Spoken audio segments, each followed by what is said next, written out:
kasih dengan senyuman terindah. Manis-manis senyumnya di tempat ini, amin. Mari bersama-sama kita akan nyatakan Mazmur 91, Bapak Ibu Saudara. Mari bersama-sama kita nyatakan 1, 2, 3. Mazmur 91. Dalam lindungan Allah, orang yang duduk dalam lindungan yang maha tinggi dan bermalam dalam naungan yang maha kuasa akan berkata kepada Tuhan, tempat perlindunganku dan kubu pertahananku, Allahku yang kupercaya. Sungguh Dia yang akan melepaskan engkau dari syarat perangkapmu, dari penyakit sampar yang busuk. Dengan kapaknya Dia akan melindungi engkau, di bawah sayapnya engkau akan berlindung. Kesetiaannya ialah perisai dan pagar tembok. Engkau tak usah takut terhadap kedahsyatan malam, terhadap panah yang terbang di waktu siang, terhadap penyakit sampar yang berjalan di dalam gelap, terhadap penyakit menular yang mengamuk di waktu petang. Walau 1000 orang di sisimu dan 10.000 di sebelah kananmu, tetapi itu tidak akan menimpamu. Engkau dengan matamu sendiri dan melihat pembalasan terhadap orang-orang. Sebab Tuhan ialah tempat perlindunganmu, yang maha tinggi telah kau buat tempat perteduhanmu. Malah petaka tidak akan menimpa kamu, dan tulah tidak akan mendekat pada kemahmu. Sebab malaikat-malaikatnya akan diperintahkannya kepadamu untuk menjaga engkau di segala jalanmu. Mereka akan menatang engkau di atas tangannya, supaya kakimu jangan terlantur kepada batu. Singa dan ular kedua akan kau langkahi. Engkau akan menginjak anak singa dan ular naga. Sungguh hatinya melekat kepadaku, maka aku akan meluputkannya. Aku akan membentenginya, sebab ia mengenal namaku. Bila ia berseru kepadaku, aku akan menjawab. Aku akan menyertai dia dalam kesesakan. Aku akan meluputkannya dan memuliakannya. Dengan panjang umur akan kukenyangkan dia, dan akan kuperlihatkan kepadanya keselamatan dari hadapan. Sorangan haleluya.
kedua tangan Bapak Ibu sadar.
Bagimu segala pujian, hormat, dan kemuliaan ya Tuhan. Biar nama Tuhan yang semakin ditinggikan ya Tuhan. Karena kami tahu Tuhan, hanya bersama dengan Tuhan kami tenang, hanya bersama dengan Tuhan kami menang. Sebab itu kami mau bersuka, kami mau meloncat, kami mau menari di hadapan Tuhan. Inilah pujian penyembahan kami Tuhan. Kami mau bersorak buat nama Tuhan. Di dalam nama Tuhan Yesus kami siap ya Tuhan. Yang bersuka cita boleh sama-sama kita nyatakan. Boleh bersama-sama kita nyatakan. Ayo tepuk tangan Tuhan buat Tuhan. Berapa banyak yang siap untuk menari dan meloncat buat Tuhan? Boleh lambaikan tangan saudara. Haleluya. Ada sukacita di tempat ini. Haleluya. Kasih tepuk tangan sekali lagi yang terbaik buat Tuhan.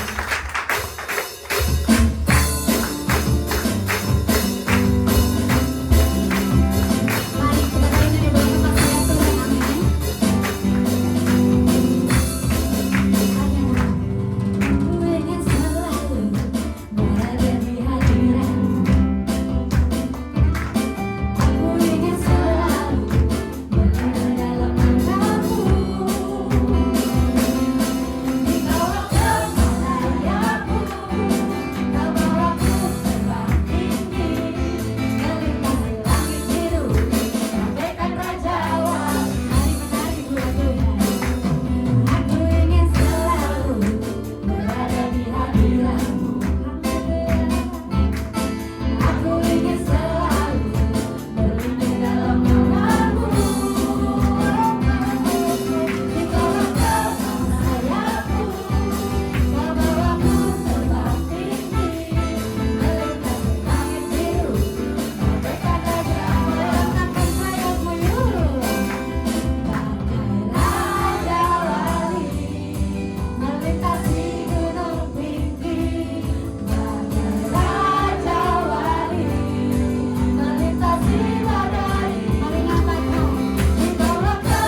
Semua kita katakan amin. Amin. Kiri dulu, kanan, baru angkat. Amin. Coba dites dulu. Kiri, kanan, angkat, angkat. Amin. Kasih tepuk tangan sekali lagi yang terbaik buat Tuhan. Kita coba ya, ayo saudara ya. Kasih tepuk tangan sekali lagi yang terbaik buat Tuhan.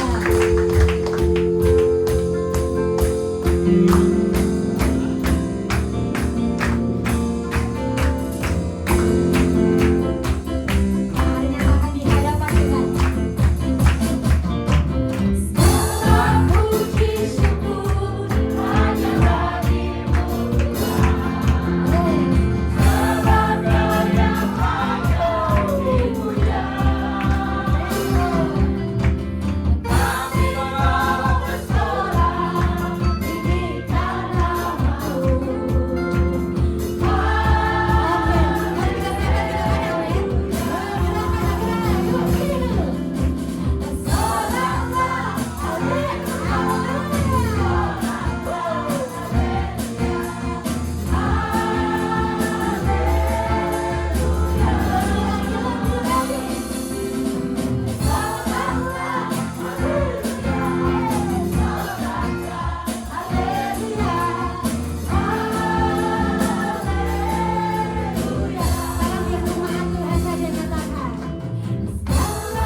jiwa kami, ini persembahan kami bawa di hadapan Tuhan. Terima kasih Tuhan untuk segala hal terindah yang Tuhan kasih buat hidup kami. Kami mengucap syukur dan berterima kasih ya Tuhan. Terima kasih Yesus, haleluya. Pelayan Tuhan silakan duduk.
yang layak, yang dahsyat, yang termulia dalam kehidupan kami. Kami tidak bisa berbuat apa-apa tanpa Engkau. Hidup kami tidak berarti apa-apa tanpa Tuhan kami. Ya Bapa, sekarang ini kami sudah memuji memuliakan nama-Mu. Bapa surgawi, roh kami menyala-nyala. Dan di dalam roh yang menyala-nyala ini ya Bapa, kami lapar dan haus akan mendengar firman Tuhan. Sekarang ini kami mau duduk diam. Kau mau membuka hati kami, pikiran, jiwa, roh kami untuk firman-Mu Kau taburkan dalam kehidupan kami. Bapa surgawi, kami menyerahkan hati kami semua ke dalam tangan-Mu. Lepaskan hati kami yang lama, gantikan hati kami dengan hati yang baru, hati seorang murid, hati yang adalah tanah yang subur, sehingga setiap firman yang kami terima berakar dengan kuat, bertumbuh dan subur, dan berbuah dan lebat dalam kehidupan kami. Semua yang percaya katakan amin. Kita bicara syukur. Silakan duduk dalam hadirat Tuhan. Shalom. Shalom. Ada sukacita? Kita sudah memuji Tuhan, luar biasa ada gerakan. Ya. Sukacita di hadapan Tuhan itu perlu kita ekspresikan ya. Seperti kita mengasihi seseorang, kita mengasihi keluarga kita, istri, anak-anak, suami, kita perlu ekspresikan. Begitu juga terhadap Tuhan, kita juga perlu ekspresikan. Dan sekarang ini kita akan belajar firman Tuhan yang luar biasa, yaitu mengenai Ayub. Dalam bulan ini kita akan terus belajar tentang Ayub dengan tema yang berbeda-beda. Sekarang ini kita akan mempelajari tentang tema resiliensi atau tetap kuat. Tetap kuat itu bagian dari kehidupan Ayub. Minggu lalu kita belajar mengenai cinta buta, blind love. Kemudian mengakui kekuasaan dan hikmat Allah. Dan sekarang ini adalah tetap kuat atau resiliensi. Apa yang dimaksud dengan tetap kuat?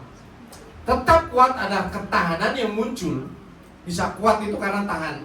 Dari apa? Dari pengalaman menghadapi berbagai masalah serta penderitaan hidup. Itu penting sekali. Kita bisa kuat itu karena apa? Sudah melewati berbagai masalah. Tidak mungkin orang dinyatakan kuat kalau belum pernah diuji. Ya. Kalau kita beli peralatan elektronik ya, atau beli kendaraan, pasti semuanya udah tahu. Yang kuat itu mereknya apa? Pasti sudah tahu. Beli mobil yang paling kuat mereknya apa?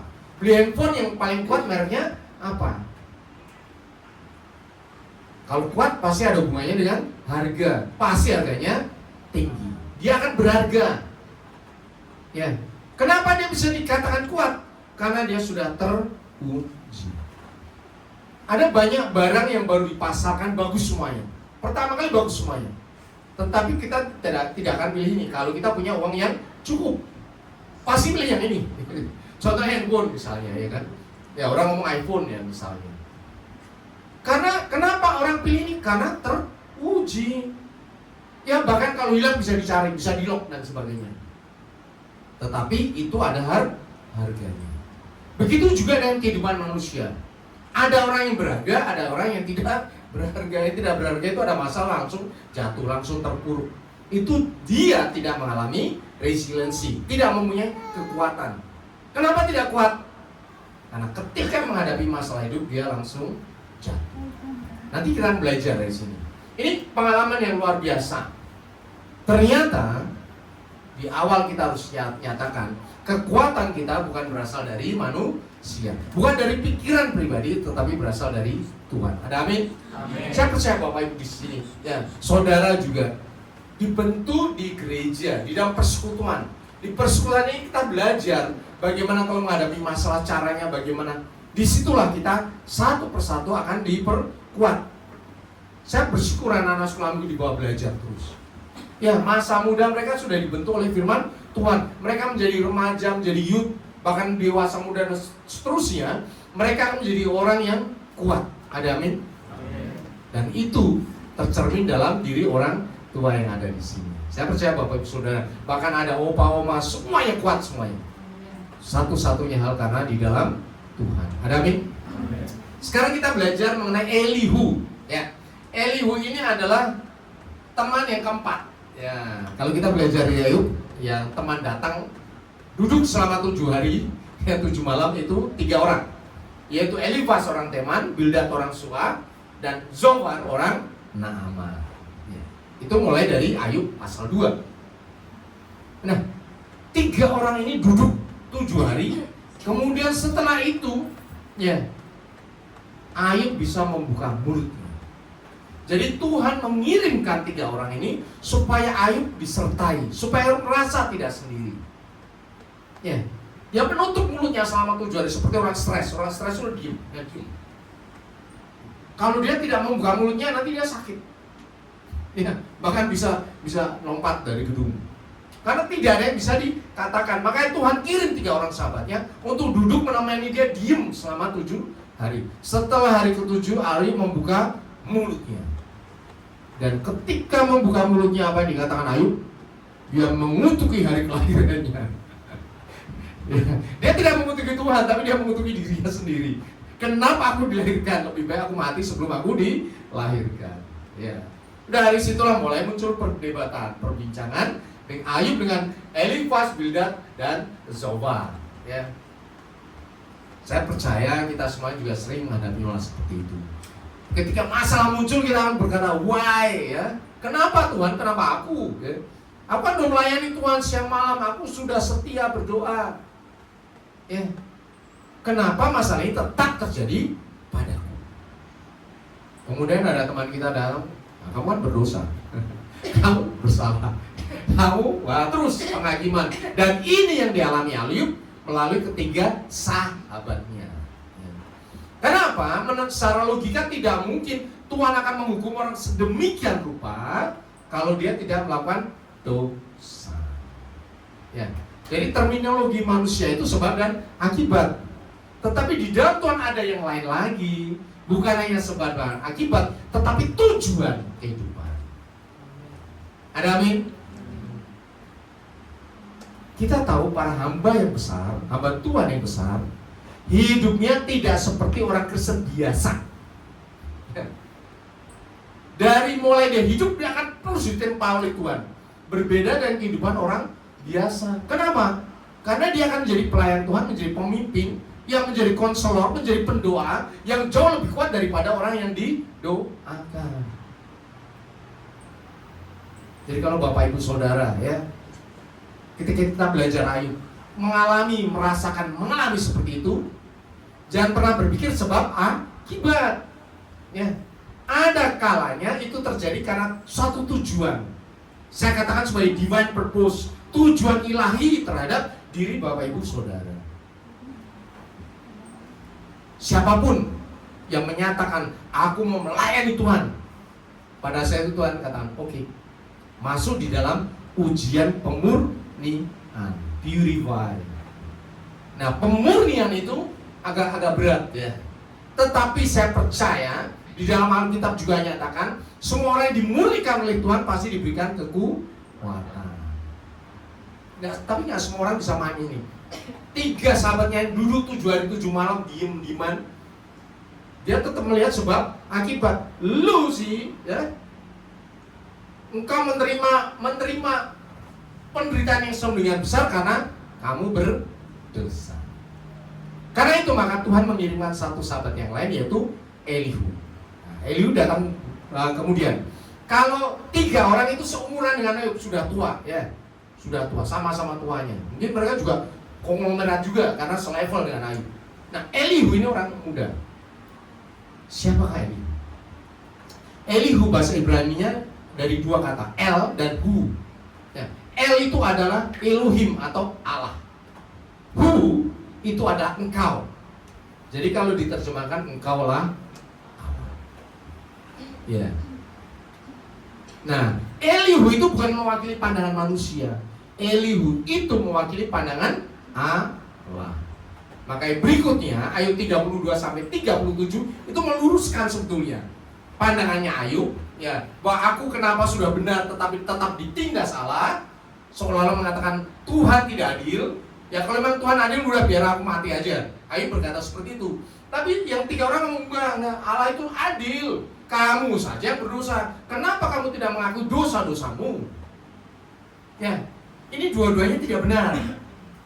Makanya ada satu orang. Ya. Dalam sejarah dikatakan ya, tradisi orang Yahudi, Elihu itu seorang nabi yang masih muda, yang bukan dekat sekali dengan Tuhan. Makanya ketika dia katakan pasal 32 sampai 37 itu berdiri tengah-tengah betul.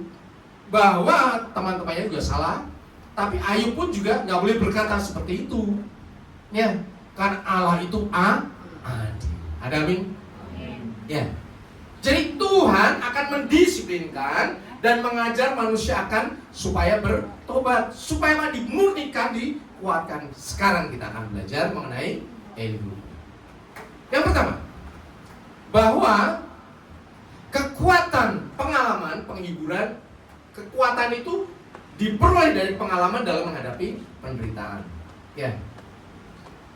Elihu masih muda, dia menekankan kebijaksanaan tidak selalu bergantung pada usia.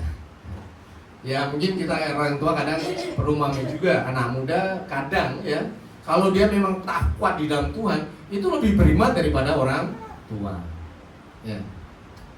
Mungkin kita zaman sekarang bisa menasihati orang tua yang opa-opa kita, udah jangan gitu pung, jangan gitu ya, opa ya. Itu biasa, karena apa? Anak muda melihat zaman lebih terbuka daripada orang tua. Bahkan sekarang ada istilah orang tua harus nurut sama anak-anak. Orang yang sudah tua nurut kepada anak-anaknya. Ya. Orang tua mama saya udah nurut sama anak-anaknya. Diminta kesini, ke situ ya. Kegiatannya dia, anak-anak yang ngatur. Kenapa? Yang tahu kesehatan mamanya adalah anak-anaknya. Lucu kan? Kalau dulu masih sehat, dia ngatur anak-anaknya. Tapi sekarang karena umurnya sudah 84 tahun, yang ngatur semuanya anak-anaknya. Karena tahu kalau mamanya sudah seperti ini, wah nanti akan masuk rumah sakit. Nanti seperti ini. Jadi ngatur kegiatan detailnya adalah anak-anaknya. Jadi bukan berarti orang tua itu berbanding lurus dengan hikmat, belum tentu. Hikmat muncul apa? Dari pengalaman hidup yang berat. Nah, itu yang pertama. Kemudian ketika kita menghadapi masalah, kita perlu mengakui, ya, mengakui bahwa masalah itu memang ada. Ada orang seperti ini, ketika menghadapi masalah berjalan keluar ke depan, mentok ya. Terus apa yang harus dilakukan? Saya mau ke sana ini. Kalau ini nabrak gimana caranya? Apa yang harus saya lakukan? Pikir dong. Orang akan semudah itu sebetulnya. Tetapi dalam hidup ternyata tidak. Nah, tolong pahami ya, dalam hidup ternyata tidak seperti itu. Umumnya orang akan menyalahkan, kenapa ada meja di sini? Kenapa ada meja? Siapa yang meletakkan meja ini? Semuanya disalahkan untuk seperti ini. Tidak mengakui adanya masalah. Ini problem ini. Bukan apa yang ada di depannya harus dihadapi. Tolong Bapak Ibu pahami. Ketika engkau menghadapi segala sesuatu, ya, jangan lihat itu sebagai masalah. Bagaimana kita menghadapi masalah, mencari solusi. Di seluruh dunia, sebesar apapun masalahnya, pasti ada solusi. Kalau tidak ada solusi, itu mereka tidak punya Tuhan. Karena mengandalkan kepalanya sendiri. Saya puluhan tahun, keluarga kita menjadi konselor itu sudah puluhan tahun. Kita menghadapi masalah dari yang dari bayi sampai orang mau tua, mau meninggal dan sebagainya. Itu hal yang ya memang hidup seperti itu. Tetapi bagaimana kita menyelesaikannya? Ketika saya masih keluarga muda sudah menjadi konselor untuk orang-orang tua. Kenapa mereka orang tua bertanya kepada kita? Karena kita bisa memberikan solusi di dalam Tuhan. Ada amin? Dan Bapak Ibu Saudara, ketika pulang nanti akan menjadi solusi bagi keluarga, bagi semua orang, ya. Kemudian resiliensi itu adalah bertahan di tengah ketidakpastian. Kita tahu zaman sekarang ini adalah zaman yang tidak pasti, banyak masalah hidup. Apalagi nanti akan perubahan presiden, ya. Sekarang kita masih wait and see. Mau tau nggak, bisnis di seluruh Indonesia wait and see. Kita nggak bisa bikin planning dan sebagainya untuk sampai tahun ini. Baru nanti pergantian presiden tahun depan kita mau start lagi. Jadi sekarang ini stabil dulu, nggak boleh ada kegiatan apapun yang investasi, ya, perubahan dan sebagainya nggak boleh. Karena apa? Belum jelas ini perubahan pemerintahan dan sebagainya, belum jelas. Akhirnya apa akibatnya? Ekonomi mengalami pelambatan. Ya, Bapak Ibu yang masuk dalam marketing dan sebagainya akan tahu bahwa bulan-bulan ini adalah bulan-bulan yang stagnan, stabil, bahkan cenderung menurun, sales itu turun, dan retail atau apapun itu pasti turun. Karena apa? Menunggu sampai nanti 2 bulan lagi, ya, September, Oktober bulan depan, ya. Nanti November mulai ketahuan ini polanya seperti ini, baru kita bikin planning, business planning namanya. Tidak pasti, di dunia semuanya tidak pasti, ya. Tetapi resiliensi adalah di tengah ketidakpastian kita punya keyakinan. Keyakinan apa, Bapak Ibu Saudara? Bahwa Tuhan menyertai kita. Amin. Ya. Di dalam diri anak Tuhan selalu ada keyakinan. Karena Tuhan bisa bikin berkat di tengah-tengah masalah. Kita tahu, ya, Ishak itu tinggal di tengah-tengah bangsa Filistin. Ya, bangsa Filistin tinggal di tanahnya sendiri, sementara Ishak adalah pendatang. Tolong pahami. Bangsa Filistin kemudian mereka menabur. Menabur itu menabur gandum, ya, menabur tanaman. Pendatang sama penduduk asli lebih pahaman mana, pertanyaannya? Penduduk asli dong, orang dia tua, nenek moyang tinggal di situ, tahu tentang cuaca, tahu tentang tanah, tahu tentang apa saja. namanya saja penduduk asli, apalagi masa itu memang masa bercocok tanam. Tetapi apa yang terjadi? Ketika Ishak datang, kunyuk datang, kemudian sama-sama menabur, dan ketika waktunya menuai, Alkitab berkata Ishak menuai berapa? 100 kali lipat. Amin. Gandumnya sama, ditabur, orang menabur gandum. Cuacanya sama, tanahnya sama. Tapi kenapa Ishak bisa menuai 100 kali lipat? Itu dari mana coba? Halo, dari mana? Dari Tuhan. Itulah keyakinan. Resiliensi adalah di dalam dunia ketidakpastian kita punya keyakinan. Dunia membutuhkan anak-anak Tuhan, membutuhkan Bapak Ibu dan Saudara dan saya untuk menyatakan ini loh. Gak usah khawatir, engkau tetap akan dijagain oleh Tuhan. Kehidupanmu akan diberkati, tidak usah khawatir. Ya, kita sekarang ini menjadi Tuhan Yesus zaman sekarang ini untuk menyampaikan firman Tuhan. Kita menjadi rasul-rasul di zaman ini untuk menyampaikan firman Tuhan, untuk memberitakan apa? Kabar keselamatan. Untuk memberitakan apa? Jangan engkau khawatir dan cemas hatimu. Itulah resiliensi. Kenapa kita bisa sampai di situ? Karena roh Tuhan ada pada kita. Kuasa Tuhan ada pada kita. Sehingga kita nyatakan ke keluarga kita, nggak usah khawatir ya. Ina nggak usah khawatir, Opung nggak usah khawatir, Tante. Ya, Tuhan pasti akan menyertai. Tapi gimana nanti? Ya, ponakanmu ini sekolahnya gimana? Tidak usah khawatir. Asal di dalam Tuhan, Tuhan akan menjaga keluarga kita dengan luar biasa. Amin. Tuhan akan menjaga pekerjaan kita, Tuhan menjaga bisnis kita, Tuhan menjaga masa depan kita. Lah, tapi semuanya pada tutup, tidak usah khawatir. Semuanya tutup, tempat kita buka. Amin. Saya sudah mengalami sendiri puluhan tahun bekerja. Ya. Banyak sekali masalah-masalah, banyak orang dipotong dan sebagainya. Dan yang potong saya. Kenapa? Karena Tuhan meninggikan anak-anak Tuhan menjadi kepala dan bukan ekor, terus naik dan bukan turun. Asal melekat di dalam Tuhan. Amin. Di dalam ketidakpastian, ya, hadapilah dengan iman. Iman adalah apa? Dasar dari segala sesuatu yang kita harapkan dan bukti dari segala sesuatu yang tidak kita lihat. Iman sudah dilihat belum?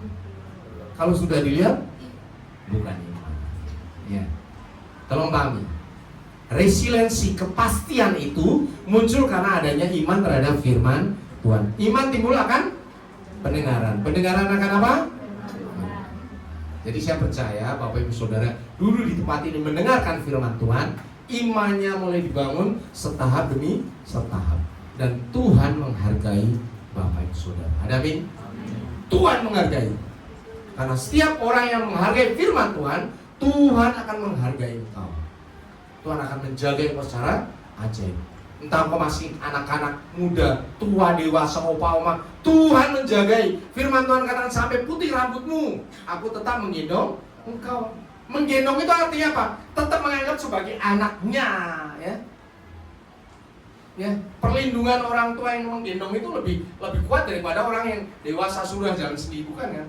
Itu artinya bahwa perlindungan Tuhan itu tetap dahsyat sampai kita tua. Amin. Bukankah luar biasa? Gak usah khawatir.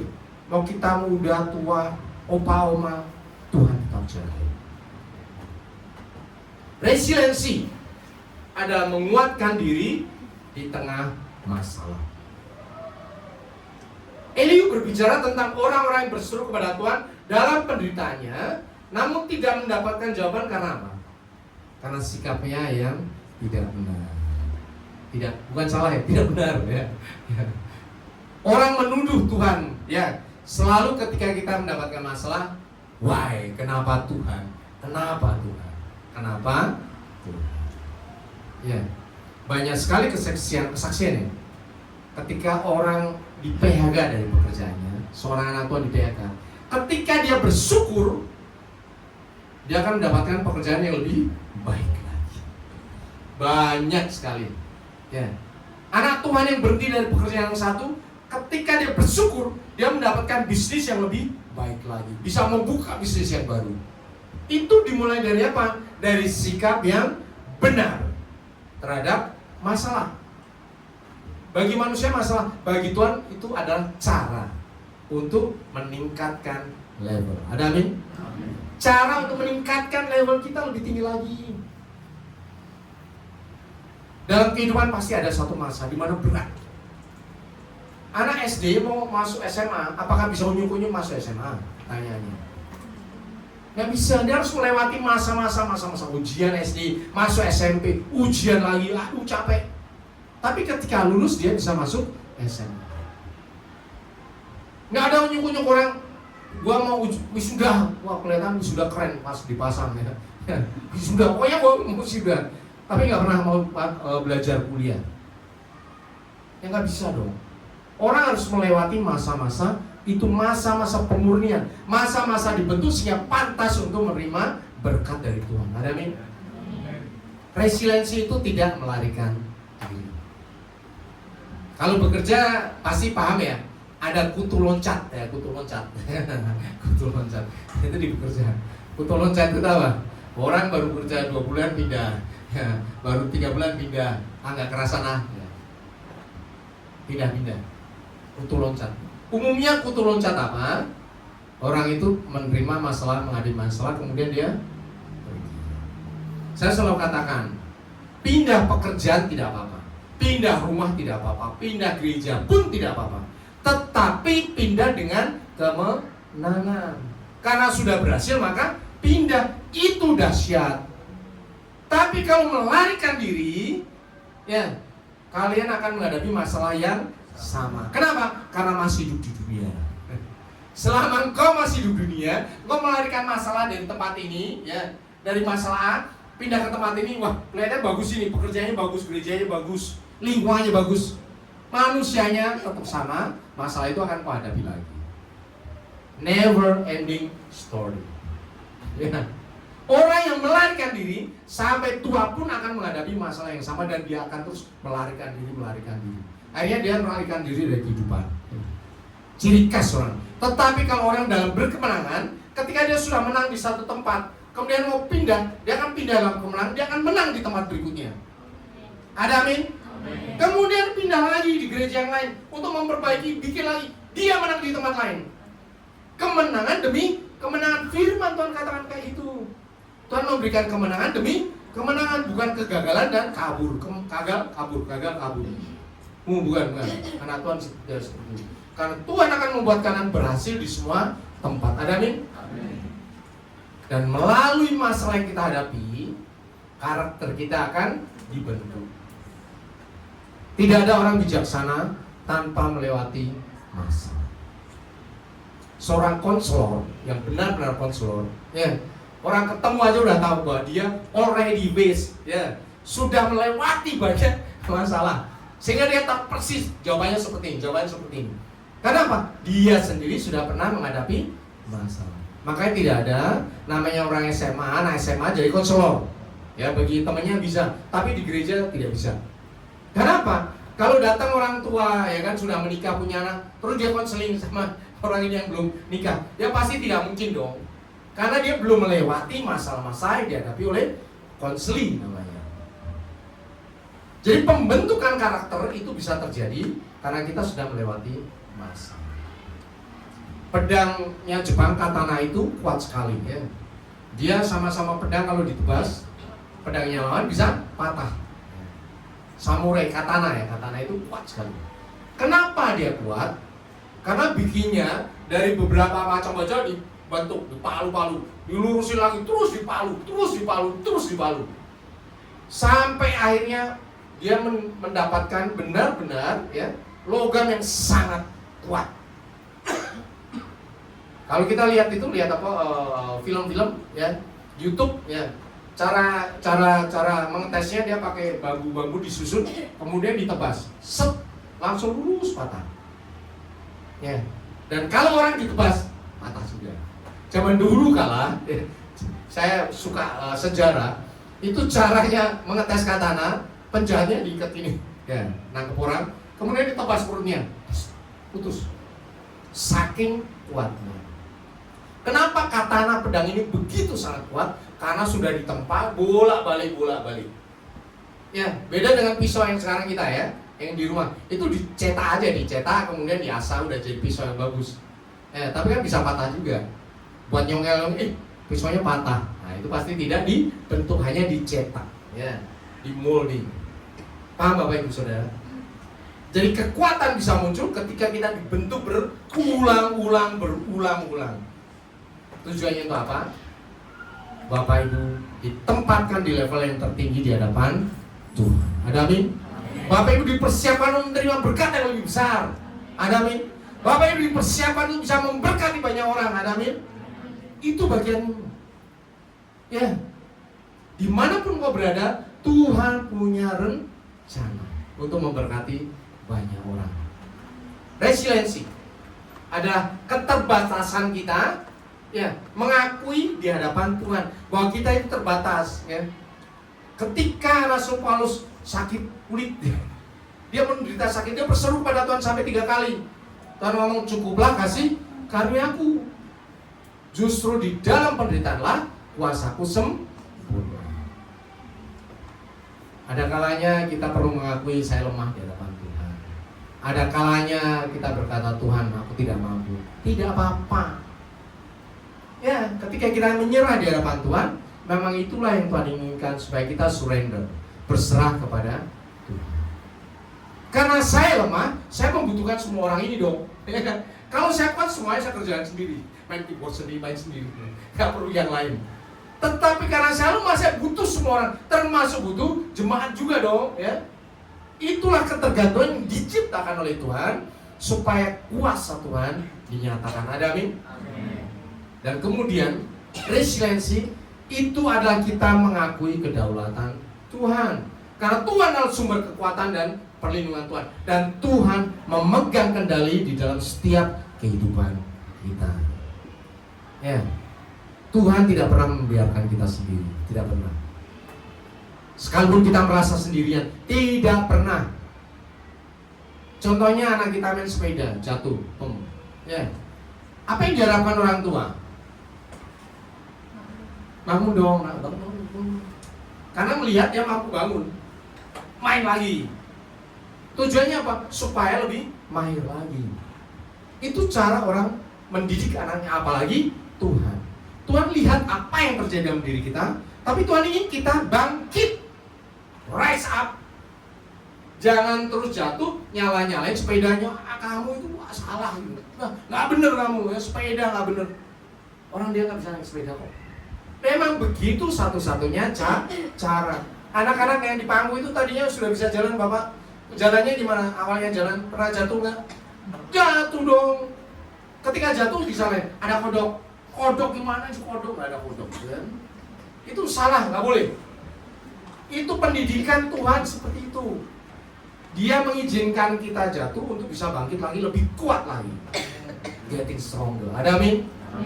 Kita mengakui kedaulatan Tuhan, bahwa kekuatan semata-mata hanya di dalam Dia.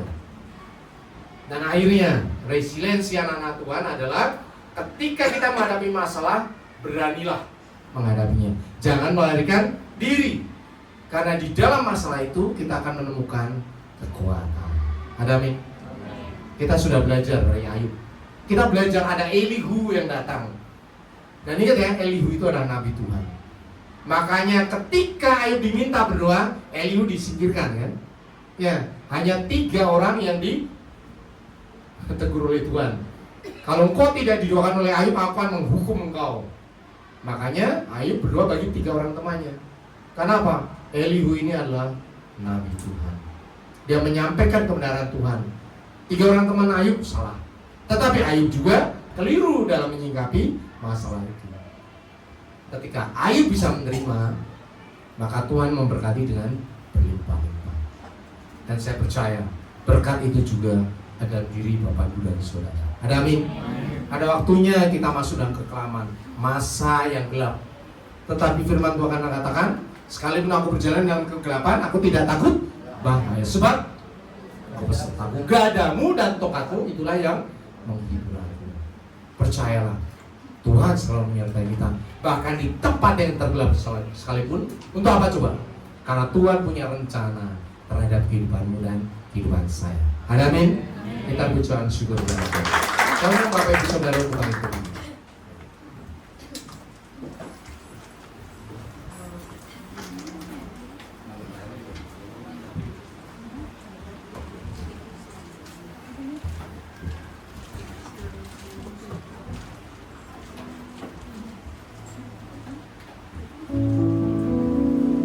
Kita satukan hati kita.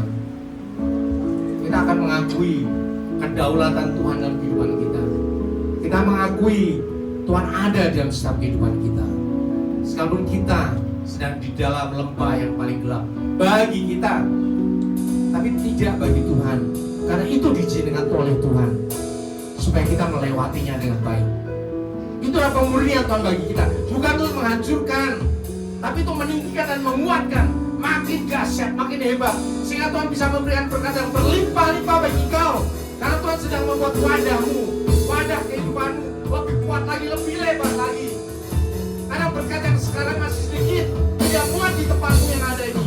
Tuhan akan membuat lebih besar lagi, seperti air ketika sudah di tempat. Tuhan berikan 2 kali lipat.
Belajar mengenai Elihu yang menegur Ayub, menegur ketiga temannya. Kamu mempunyai pandangan yang tidak benar terhadap masalah kehidupan. Sekarang ini kami belajar yang benar di hadapanmu. Tuhan membentuk kami untuk menyiapkan kami sampai di tempat yang lebih tinggi lagi. Ketika Tuhan akan memberikan berkat yang lebih besar, wadah kami masih kecil, maka Tuhan akan membentuk kami. Tuhan akan menyiapkan wadah yang lebih besar. Memang sakit dibentuk Tuhan, memang sakit dimurnikan, tetapi berkat yang lebih besar itu Tuhan sudah sediakan bagi kami. Ajar kami Bapa Surgawi untuk memahami itu.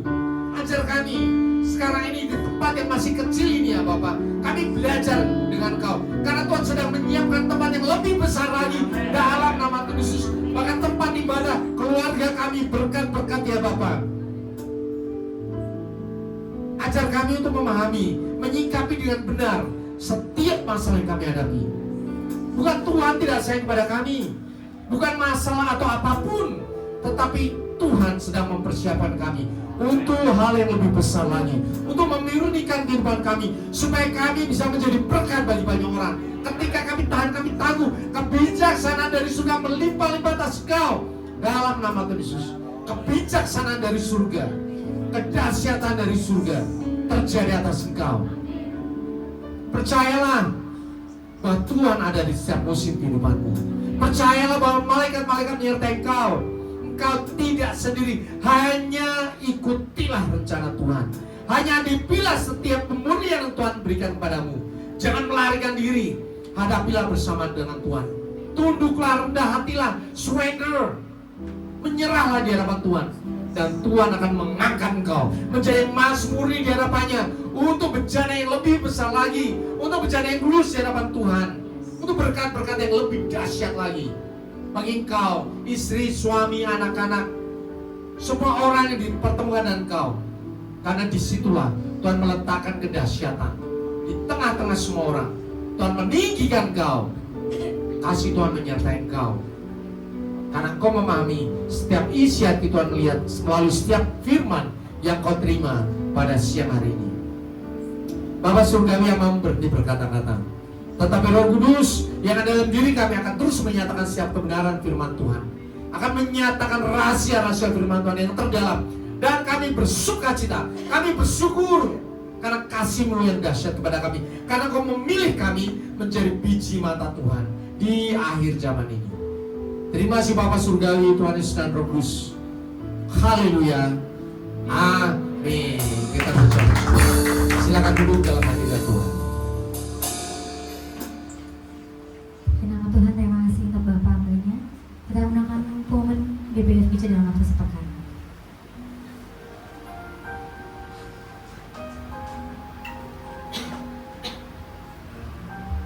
Shalom saudara, minggu ini kita akan belajar mengenai tema kami segenap jemaat dan pekerja GBI FGC Maitland Cibitung mengucapkan terima kasih atas firman yang telah disampaikan oleh hambanya. Berikut kami akan sampaikan jadwal GBI FGC dalam sepekan. Ibadah raya setiap hari Minggu pukul 10 pagi di tempat ini, disertai dengan ibadah sekolah minggu. Ibadah setiap hari Jumat di tempat ini mulai pukul 7.30. Mari kita hadiri bersama-sama. Menara doa.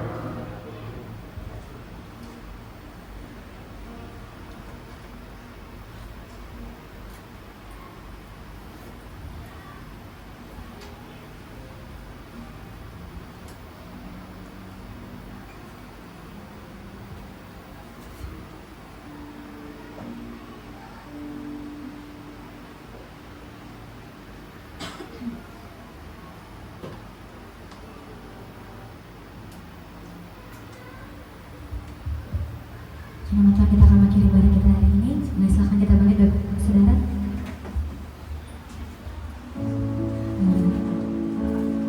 Kita sekarang Bapak Saudara. Bagimu pujian, hormat kemuliaan, kalah kebanggaan di dalam hidupku. Janjimu bukti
kasih-Mu, hadirat-Mu pada ibadah raya siang hari ini ya Tuhan. Kami bersyukur dari awal, pertengahan sampai selesainya Tuhan. Kami boleh menikmati kuasa-Mu ya Tuhan. Dan kami boleh dikuatkan melalui oleh firman-Mu ya Tuhan, bahwa kami terus kuat di dalam Engkau ya Bapa. Terima kasih Tuhan, terima kasih.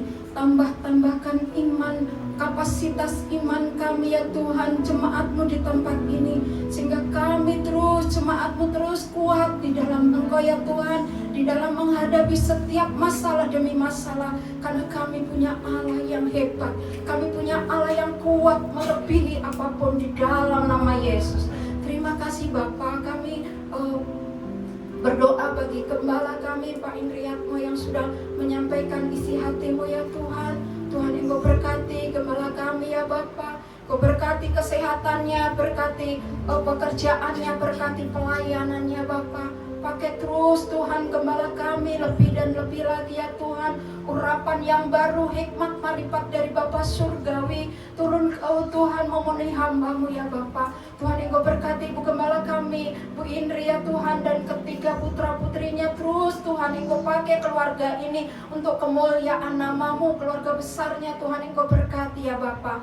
Terima kasih Tuhan Yesus, terima kasih. Kami juga berdoa ya Tuhan bagi gembala pembina kami Pak Insinyur Nikono Harjo. Tuhan Engkau berkati, Engkau pakai Tuhan membawa api Pantekosta ketiga bagi bangsa ini ya Tuhan, untuk menyelesaikan amanat agung Tuhan Yesus. Terima kasih ya Tuhan, berkati Bu Hermin, berkati keempat wakilnya, berkati kehidupannya Tuhan Yesus. Terima kasih. Kami juga berdoa bagi Karayan 18, Gembala Pak Andi Markus beserta Ibu Sutanti ya Bapa, kedua anaknya, keempat wakilnya. Tuhan Engkau berkati, berkati kesehatannya ya Bapa. Roh Tuhan pewahyuan yang baru turun atas hamba-Mu ya Bapa. Kiranya Tuhan, Tuhan Yesus, Rayon 18, cabang ranting yang ada di Rayon 18, gembala cabang ranting Tuhan Engkau berkati, sehingga Tuhan kemuliaan demi kemuliaan nyata di dalam Tuhan Rayon 18. Terima kasih Bapa, terima kasih Roh Kudus. Kami juga berdoa ya Tuhan bagi jemaat-Mu seberapa yang hadir pada saat siang hari ini. Kami percaya Tuhan memberkati suami, kami percaya Engkau memberkati istri dan anak-anaknya, pekerjaannya, pendidikannya, anak-anaknya. Tuhan Engkau berkati ya Bapa. Terima kasih Engkau berkati setiap keluar masuknya ya Bapa. Apa yang dikerjakan Tuhan buat berhasil. Terima kasih Tuhan. Kami juga berdoa yang mengambil bagian pelayanan pada siang hari ini Tuhan, baik WL, singer, imam musik, Tuhan Yesus, bahkan multimedia, asar kolektan, guru-guru sekolah minggu, keamanan. Tuhan Engkau berkati ya Bapa. Terima kasih Tuhan, Engkau berkati setiap Tuhan pekerjaannya ya Bapa. Terima kasih Tuhan, terima kasih. Kami juga berdoa ya Bapa, biarlah Tuhan Engkau terus memampukan setiap pelayan-pelayan Tuhan di tempat ini ya Tuhan. Tambahkan ya Bapa. Biarlah Tuhan, Tuhan, kami terus tunduk kepada pimpinan, terlebih tunduk kepadamu ya Bapa. Terima kasih Tuhan Yesus, terima kasih. Kami juga berdoa ya Bapa bagi bangsa dan negara kami. Kami serahkan ke dalam tangan-Mu, dan kami percaya Tuhan memberkati pemimpin yang ada di bangsa ini Tuhan, Presiden, Wakil Presiden, dan seluruh jajaran pemerintah. Tuhan Engkau berkati, bahkan Polri, TNI Tuhan Engkau berkati. Berikan roh takut akan Tuhan, berikan roh kebijaksanaan yang dari Engkau ya Bapa. Terima kasih Tuhan Yesus, terima kasih. Kami juga berdoa ya Bapa bagi persembahan yang sudah kami berikan. Kami percaya Tuhan, Tuhan Engkau akan memberi, Tuhan mengembalikan dengan berlipat-lipat kali ganda bagi anak-anak-Mu yang memberikan. Tuhan Engkau memberkati ya Bapa. Terima kasih Tuhan Yesus, terima kasih. Dan kiranya Tuhan, jemaat-Mu sebentar hendak pulang. Kami percaya Tuhan, penyertaan-Mu, perlindungan-Mu sempurna, berkat-Mu terus mengalir melimpah atas jemaat-Mu di tempat ini ya Bapa. Sukacita damai terus menyertai jemaat-Mu di tempat ini. Terima kasih Bapa, terima kasih. Dan kami akan diperlengkapi doa berkat oleh gembala kami. Dan sebelumnya kami mau bersama-sama doa Bapa kami. Bapa kami yang di surga, dikuduskanlah nama-Mu, datanglah kerajaan-Mu, jadilah kehendak-Mu di bumi seperti di surga.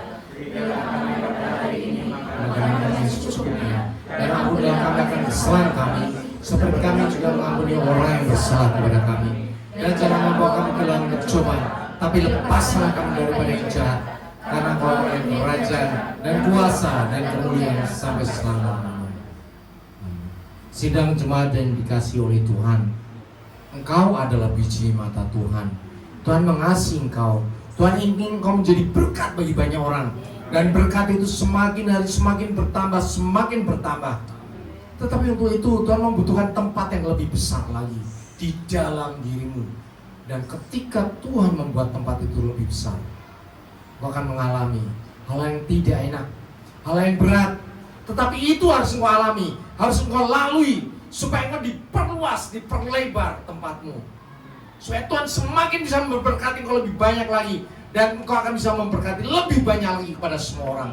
Itulah bagianmu. Engkau bisa mendoakan dan kuasa lebih besar lagi. Engkau bisa menyampaikan firman yang lebih dahsyat lagi. Karena Engkau sudah mengalami pembentukan Tuhan yang dahsyat, yang ajaib. Tuhan mengasihi Engkau. Dan untuk itu, terimalah berkat Tuhan. Angkat kedua tanganmu dan aminkan setiap perkataan berkat. Tuhan memberkati Engkau. Tuhan memberkati suami, istri, anak-anak, cucu-cucumu. Tuhan memberkati kehidupanmu dan finansialmu. Tuhan memberkati sekolah dan studimu. Tuhan memberkati pekerjaan dan usahamu. Apapun yang kau lakukan, apapun yang kau rencanakan, Tuhan membuat semuanya berhasil. Kasih karunia dari Allah Bapa dan damai sejahtera dari Tuhan Yesus serta persekutuan yang manis dengan Roh Kudus menyertai kehidupanmu dari sekarang sampai Maranatha. Tuhan Yesus datang 2 kali menjemput kita di awan-awan yang permai, bahkan sampai selama-lamanya. Semua yang percaya dan sudah diberkati katakan amin. Bapak Ibu Saudara, mohon perhatian, di bawah ada makanan minuman. Kita kalau turun nanti bisa berfellowship. Terima kasih. Puji nama Tuhan. Bersama-sama.